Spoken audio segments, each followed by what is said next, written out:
Alex Pastur belak-belakan nih di sebuah podcast, kayaknya sih di Belanda tuh podcastnya ya, dan rame nih hari ini beredar di media sosial Indonesia dan jadi perbincangan netizen.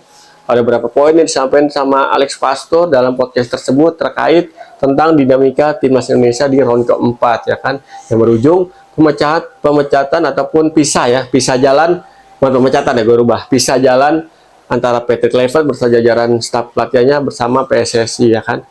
Di podcast tersebut ada beberapa poin yang disampaikan sama Alex Pastur. Salah satunya adalah sejauh yang saya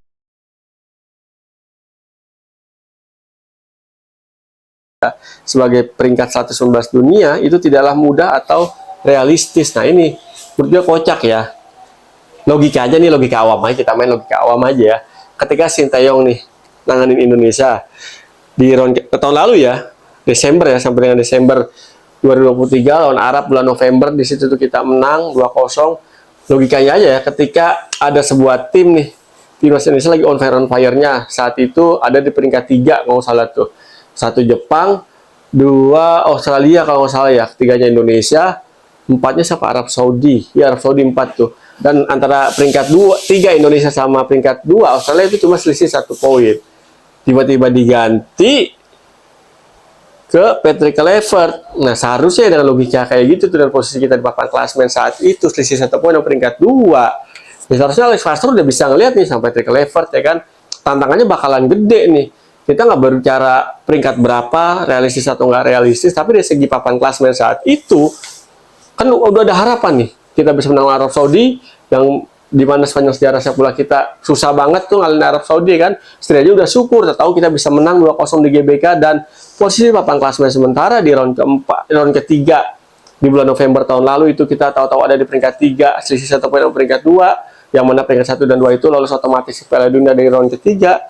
Ya seharusnya dengan kondisi kayak gitu, Patrick Kluivert, Alex Pastur, dan Dani Lanzat ini udah bisa membaca, udah bisa menganalisa seberat apa nih beban yang bakal dibeban sama tim kepelatihannya ya kan. Jadi ketika gagal nggak cari-cari alasan, nah.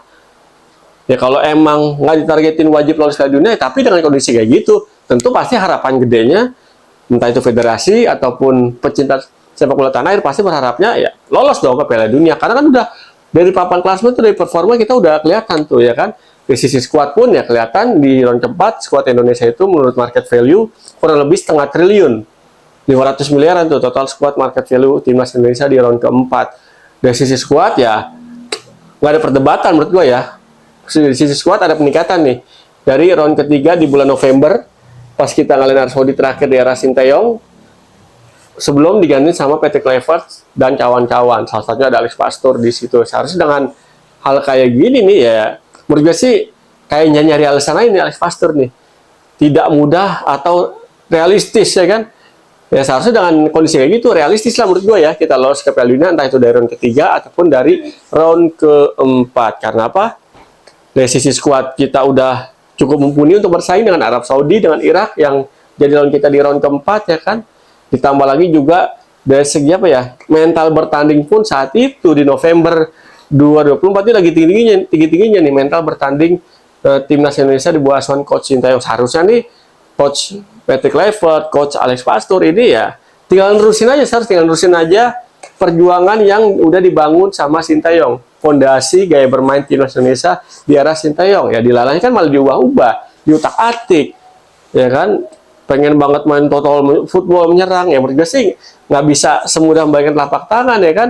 Ya seharusnya tuh pas dapat kesempatan pelatih timnas Indonesia ya jangan terlalu apa ya, ego nih ya, gue pelatihnya harus dengan gaya gue. Seharusnya ketika lu kasih amanah kayak gitu, lihat dulu nih gaya bermain menyerang itu cocok nggak sama Indonesia.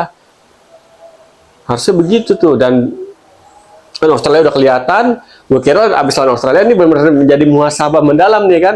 Kita nggak bakal, kita ya udahlah karena Australia udah kelihatan nih babak belur, udah kita balik ke formasi 3 back sejajar aja. Gue kirain bakalan gitu terus, nyata ya di pertandingan penting lawan Arab Saudi dicoba lagi kayak gitu dan menjadi bumerang tuh kan. Di round keempat kita babak belur lawan Arab Saudi, biarpun kalah tipis 3-2, tapi secara permainan kita babak belur. Nah ini yang bikin gue bingung nih, dari starting line up banyak yang mempertanyakan pasangan Arab Saudi, terus juga respon saat pertandingan berlangsung juga kelihatan lamban banget ya kan. Ada beberapa pergantian yang lagi-lagi menjadi pertanyaan dari netizen dan pecinta sepak bola tanah air. Salah satunya kenapa Dean James ditarik, juga kenapa Mark Locke nggak diganti-ganti sampai dengan pertandingan selesai. Pada kelihatan banget di tengah itu sangat kedodoran saat itu pas lawan Arab Saudi. Kenapa Tom Haye ditaruh di bangku cadangan dan di babak kedua nggak langsung masuk dari menit awal babak kedua. Ditambah lagi juga ketika kita udah bukan nyamain ya, memperkecil ketinggalan 3-2, kenapa Ziyechna yang ada di bangku cadangan nggak langsung masuk itu biar nambah daya gedor di lini pertahanan Arab Saudi, biar menambah asa kita, biar memberikan sedikit tambahan tekanan terhadap lini pertahanan Arab Saudi. Banyak sih pertanyaannya. Itu satu. Hal lainnya adalah kenapa gue bilang nggak setuju sama pendapatnya Alex Pastor ya. Menurut gue sih untuk lolos ke Piala Dunia 2026 itu realistis. Karena apa? Track record Indonesia di babak kualifikasi Piala Dunia 2026 di orang ketiga pas lawan Arab Saudi itu positif banget. 2 kali pertemuan di kandang Arab Saudi seri di GBK kita menang. Jadi ya menurut gue sih pas lawan Arab Saudi seharusnya kemarin kita bisa menang. Dan itu realistis.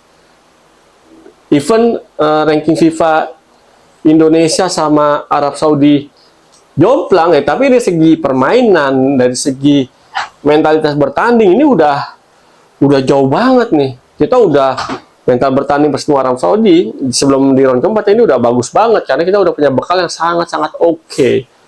Tapi hasilnya di luar dugaan ya kan. Banyak bikin blunder ya kan, dan banyak bikin pertanyaan-pertanyaan di benak pecinta sepak bola tanah air. Itu sih menurut gue ya, kalau Alex Pastor bilang dengan ranking FIFA 119 untuk lolos ke Piala Dunia tahun depan itu tidaklah mudah atau realistis, yang pikir sih ya itu hanya nyari-nyari alasan aja ya. Itu menurut gue ya kan. Seharusnya ya dengan lu ngambil tongkat estafet kepelatihan dari Sintayong dan kawan-kawan ya harus udah tahu nih bebannya kayak gimana ya kan.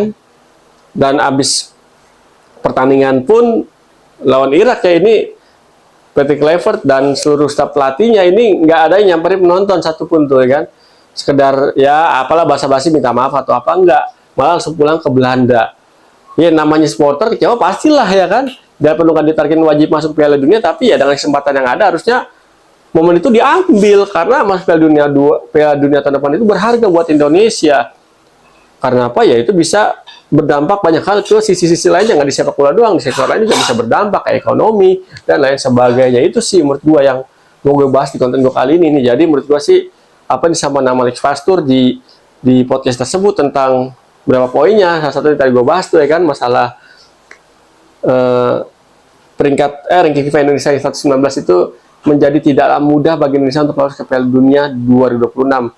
Kalau sebenarnya kalau cuma ada kalimat tidak mudah doang sih oke, tapi ada kata realistis nih ya kan. Ini yang bikin lah kok jadi begini sih statementnya, kayak nyari-nyari alasan ya kan, kayak nyari-nyari apa ya,